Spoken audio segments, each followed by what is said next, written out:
What's going on, everyone? Wesley Shoemaker, joined by Aaron Parker, back with you today with the BlueGoldSports.com podcast. Today, we are going to be previewing Big 12 football media days as football is just around the corner. Aaron, happy Monday. Big week ahead for the Big 12 in football. Yeah, it is. We're getting closer to opening kickoff for Mountaineer fans. You're getting closer to September 1 in Pittsburgh. And I think it's going to be good to see all the Big 12 teams get down to Arlington, get into Jerry World and see what they have to say. See what teams like Baylor and newer what teams like TCU and Oklahoma have to say, and obviously the Mountaineers as well.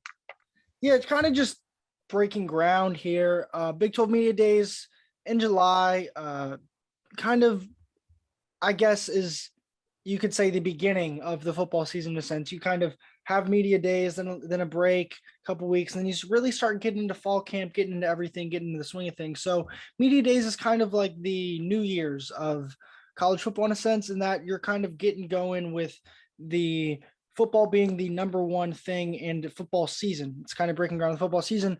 A couple things for me that I think will be talked about. I think the biggest thing to look out for is talks about conference expansion. Like, obviously, recent weeks, USC, UCLA have announced they're going to the Big Ten next year, or in 2 years, I think. And then next year, you have 4 new teams joining this conference, the Big 12. You have Cincinnati, University of Central Florida, Houston, and BYU.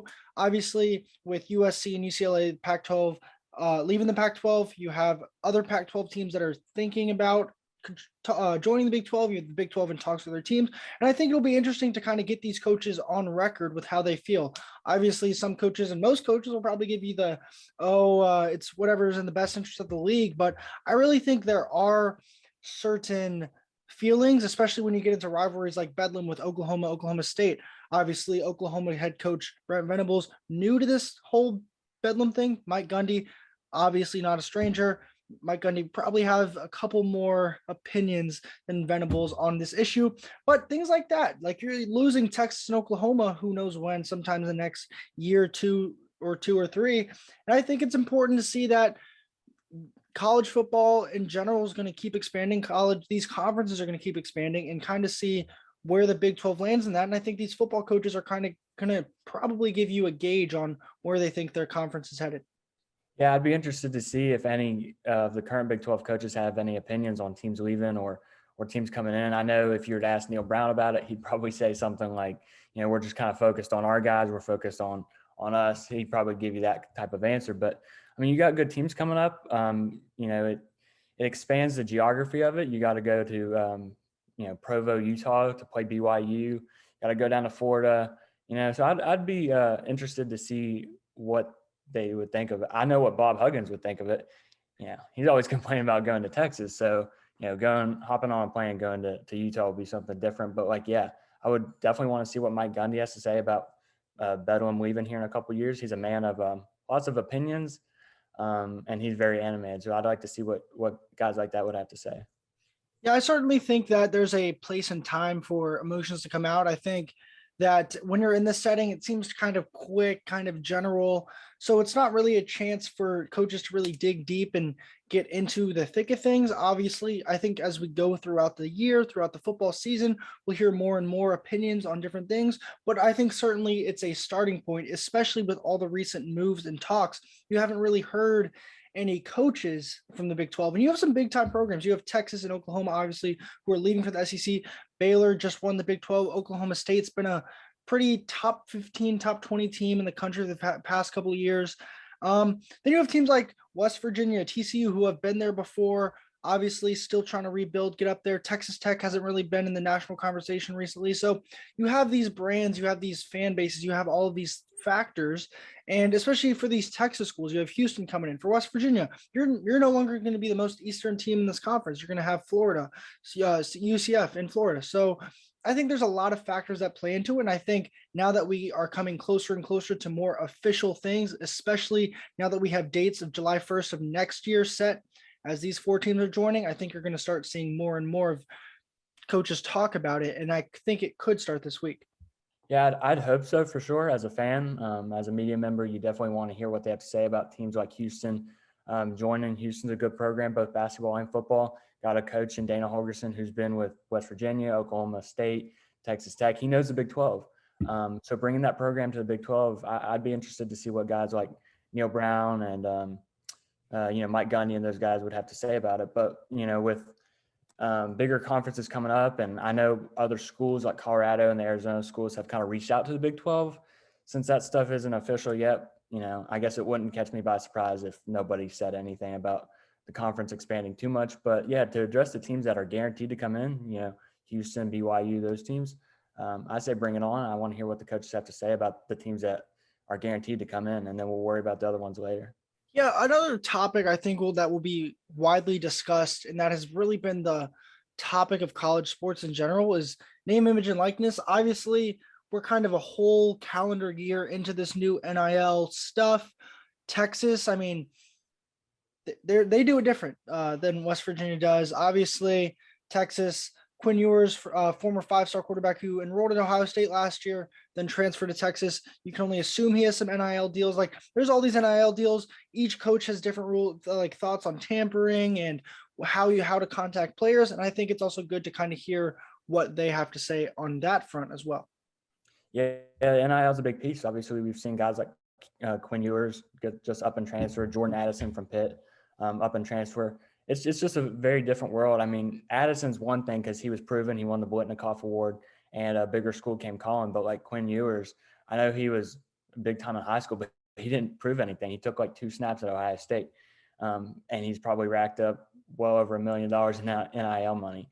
But now he'll have a chance to actually play and see what he's got. But Texas has a lot of 4 or 5-star recruits, so he's going to have to actually beat somebody out.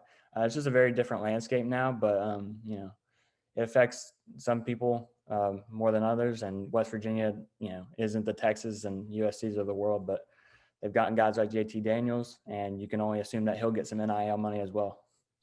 Kind of pivoting now towards the West Virginia front. Neil Brown is going to take the podium. Obviously, 10 minutes, usually 10, 15 minutes maximum is usually where they talk on these podium Q&A sessions. I'll ask you this first, and then I'll go, Aaron. What do you think is the biggest thing you're going to look for? Obviously, we're in summer. Not much has happened. What do you think the biggest thing that you're expecting or that you would like to hear from Neil Brown is? I want to hear how JT Daniels is fitting in the system. You can only assume that's probably pretty good, given that he's played over a year with Graham Harrell as his quarterbacks coach. But it's, he's been in 2 different systems, 2 different programs, and to come into West Virginia, kind of after graduating from Georgia, I kind of want to hear how he's doing, considering I think we know what the status of the other quarterbacks are. Just about, if you were to throw them out there September 1, probably wouldn't look all that pretty. So I'd like to hear what JT Daniels' progress is, and then maybe another little update on the secondary. He gave us a lot of updates on the secondary, before the semester ended, spring football kind of stuff. But there's a lot of new guys, Aubrey Burks, Davis Malinger. I'd like to see how they're doing, and injury updates as well. For me, I think the biggest thing obviously is going to be the quarterback position, just because there's been that inconsistency level there the past couple of seasons. Obviously, I think Brown's going to try and pivot and just more or less say, we've got our guy. He's really improving, starting to build chemistry, yada, yada, yada. I think another thing, though, that I really want to see him talk about is he's had firm stances on NIL in the past. He's talked about how there's all these periods, how he wants to create all these periods, like this dead period, this talk period, how you have to have X done by X date, things like that. He's talked about this in the past, and I want to see, now that we've gone through a whole calendar year of the cycle, how he feels about that. And I also want to hear him talk about his offensive and defensive line. Obviously, we've heard a lot of things about this offensive line, how they are more mature, how they're older. Obviously, got a big guy, Zach Frazier. You got James. Like, you have all these dudes up there that have been there, that are older. It's just a matter of, can they keep going and keep gelling? And then I want to hear him talk about the run game. Obviously, Lynn J. Dixon is no longer with the team, so you kind of have a more clear picture of that running back room. And I feel like he should know that with that offensive line and with the running backs he has, his offense can be very dynamic. And I kind of want to hear him talk about how that offense is coming along now that we are almost to the halfway point in July and almost to fall camp. I agree with you. I want to hear about the run game. The offensive line and defensive line is something I'm very confident in. The Mountaineers have a lot returning, Doug Nestor, Zach Frazier, Wyatt Milam, James Gamitter, all that. Dante Stills on the defensive line, Jordan Jefferson, Taj Austin. So I want to hear about, groups that are maybe inexperienced, and talking about the running back group. You're bringing an experienced guy like Lynn J. Dixon, but then he's gone. I don't know what that problem was, but you got one experienced back in Tony Mathis. Justin Johnson got some snaps last year, but Jalen Anderson didn't get any snaps last year. So I want to hear how Jalen Anderson and Justin Johnson are progressing, and who's catching balls out of the backfield more. I kind of want to hear about those two, because I think we know Tony Mathis is going to be the number one back. I also think, talking about the offense, one more thing is that new offensive coordinator, I would assume someone will ask Neil Brown about Graham Harrell. New OC coming from USC, has experience with JT Daniels, so I think that will be talked about as well. So I wouldn't be surprised if he has to answer a few questions on that. But other than that, I think it's going to be pretty straightforward for Neil. I think Coach Brown has done a good job with these things. He does a really good job representing his team, representing the university. And I don't think this week will be any different. As for the conference as a whole, Aaron, I'll go first on this one. Kind of things that I'm looking forward to. I want to see how. First, I want to see how Brent Venables is doing in Oklahoma. Obviously, Oklahoma has been, until last season, they've been the class of the Big 12 for the past 6, 7, 8 years. So kind of seeing new coach comes from Clemson. Obviously, Clemson has won a couple of national championships in the recent years. They've been to a bunch. They've been to the college football playoff a bunch. They've had a lot of talent, and Brent Venables has kind of remade that defense into being a powerhouse defense. And I want to kind of see how he brings that to Oklahoma, because Oklahoma traditionally will score 70 points, but also give up 69. So like, they'll beat you in shootouts. They won't beat you in a 6-3 game, or unless you play West Virginia and you're Oklahoma, unless you're Oklahoma and play West Virginia last year. But anyways, that's besides the point. I kind of want to see how he's adjusting to a new conference, and a team that has more traditionally been offensive minded, rather than him, who has more of a defensive mind himself. Yeah, that's a good point with Venables in Oklahoma. For me, I kind of want to take a different round and go Oklahoma State and then Baylor. Those two were in the Big 12 championship game last year. I don't think anybody would have predicted Baylor to win the Big 12 championship game before that season started in 21. So I want to see if Dave Aranda can rally the troops and get himself back to Dallas for a Big 12 championship game. And then Mike Gundy's squad, it seems like year in and year out, they're right there. I think they beat Baylor in the regular season, and then they were like 1 yard shy of winning that Big 12 championship. So, they're always so close to that kind of college football playoff talk. I think they lost at Iowa State as well. I want to see if Mike Gundy can rally his troops and get over those little upset wins. I think 1 year when they had Justin Blackman, they should have made the national championship and lost to like a 3-8 Iowa State team.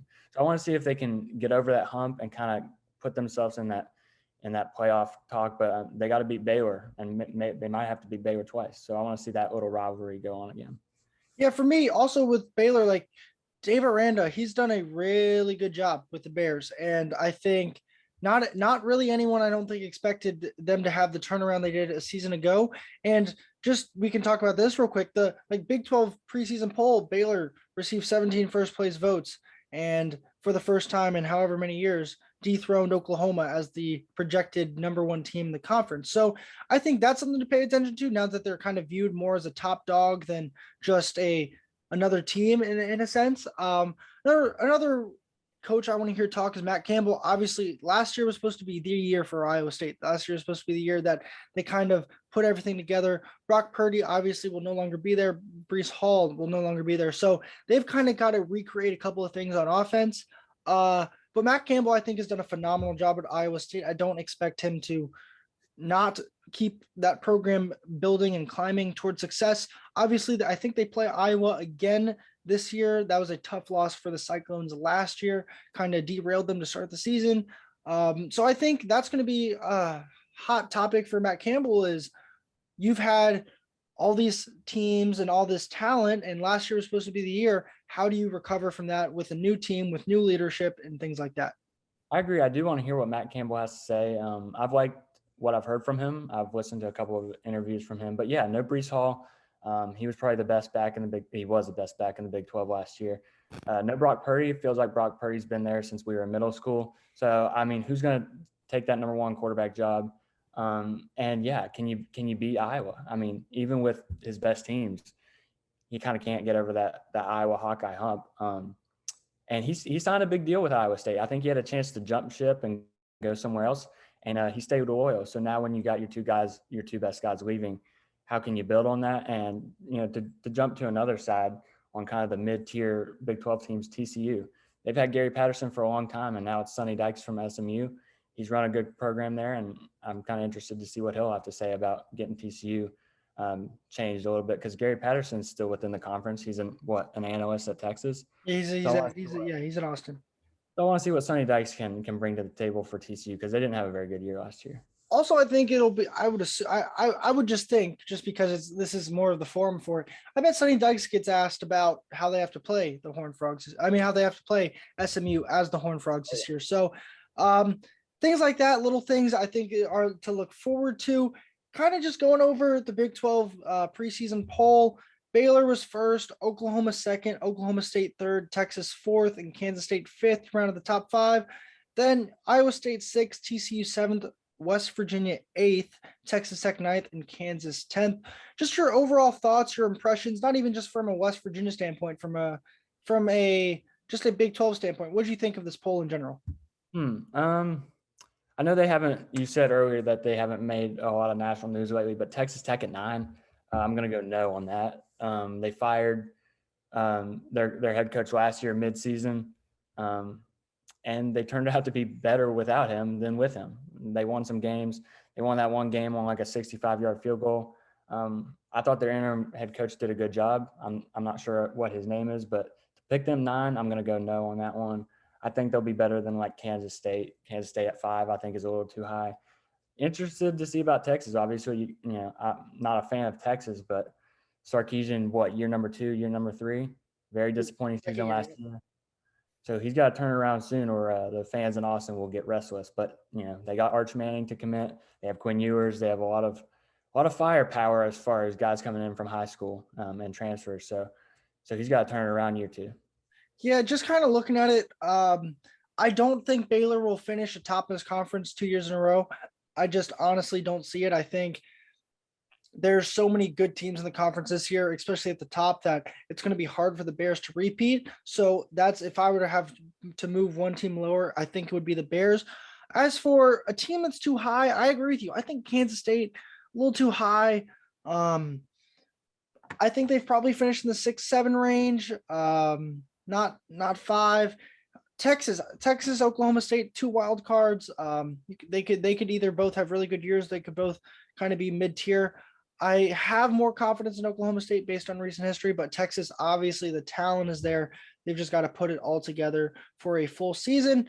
Then West Virginia, obviously we're a West Virginia-based podcast here, but being 8th with a 5-star quarterback, a defense that was pretty good, and a schedule at home, which kind of gives you the best teams in your place. Obviously, you have to go on the road to Texas, but you get Baylor at home, you get Oklahoma at home, you get TCU at home. So you have all these home games here this year for West Virginia. So I just think it's a little surprising to see them 8th. And then Texas Tech, Kansas, I feel like the bottom 5 teams, you could reshuffle them in any way, shape, or form. Kansas, who knows? Who knows? They seem to either shock you in a good way or in a bad way every year, and you never really know with them. They played Oklahoma tight last year with Caleb Williams, so you never know. Yeah, and I think that's another thing that will be talked about, especially with Brent Venables, is that as you bring the Caleb Williams point up, is that a lot of OU guys left with former head coach Lincoln Riley and went to USC. You had a lot of those guys leave. And so he's kind of had to, in a way, rebuild a roster. I think he went and got a JUCO quarterback. He's done a couple things here and there, but it's just, you're not used to Oklahoma having to retool and rebuild in a sense. And I think with the new coach, they're kind of starting to have to start from scratch in some places, and it'll be interesting to see how they adjust and how they address that. Yeah, you're right. You usually don't see a powerhouse like Oklahoma have to kind of rebuild. You know, they had Stoops forever, and you kind of knew what you're going to get with that team. And then when he retired, that he gave the job to Lincoln Riley, and maybe some people had question marks, but he was that guy, and they didn't take any kind of dip at all. So now to kind of change the tide and go to a defensive coach like Venables, you lose Williams, you lose half your offensive players, your offensive weapons. I wouldn't put them two. I'm not going to put them if I'm doing the preseason list. I'm not putting Oklahoma State behind them. Their experience, they got their quarterback coming back. I do think Oklahoma, don't they have Dylan Gabriel from UCF Central Florida? I'm not I, sure off the top of my I head. think Oklahoma has Dylan Gabriel, and then they probably have a JUCO quarterback as well. They'll be good. It's just it's going to be hard to see what kind of offense Yeah. they'll run. So yeah, Gabriel is in Norman. Yep. And like you said, I mean, just Oklahoma, you kind of always know what you're going to get, but now they have to change it up, and it'll be interesting to see what they'll do. Yeah, I think just in general, there's a lot of teams that have a lot of question marks, and there are a lot of teams that have a lot to prove. West Virginia is one of those teams that has question marks and something to prove. I think Texas is one of those teams that has question marks and a lot to prove, especially for that fan base down there in Austin. So it'll be just interesting to see what gets addressed, what gets talked about, what these main talking points will be, and it hopefully gets some good things to talk about following this week. Yep, it should be interesting. I want to hear from some of the guys like Dave Aranda and Matt Campbell. These are well-spoken guys, and they have good football teams, and I kind of want to hear what they have to say. Also, Chris Kleiman, he's a good coach for Kansas State. Maybe that's why they threw the Wildcats at number 5. I mean, he's a good coach. He knows what he's doing. He's at North Dakota State. He runs a clean program, but yeah, I want to hear what those guys have to say, and I'll be interested to see what the athletes like Zach Frazier and Dante Stills will have to say as well. Yeah, I hope for West Virginia, their focus is all on September 1st, and I would be surprised if you hear anything but that. Anything else from you, Aaron, before we get going? No, that's all good for me.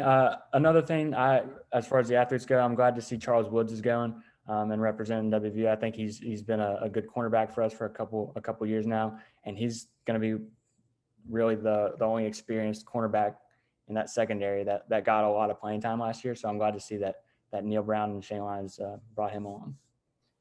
Well, that'll do it for this episode of the BlueGoldSports.com podcast. If you made it this far, we really do appreciate it. I'm Wesley Shoemaker, joined by Aaron Parker, and thank you for listening.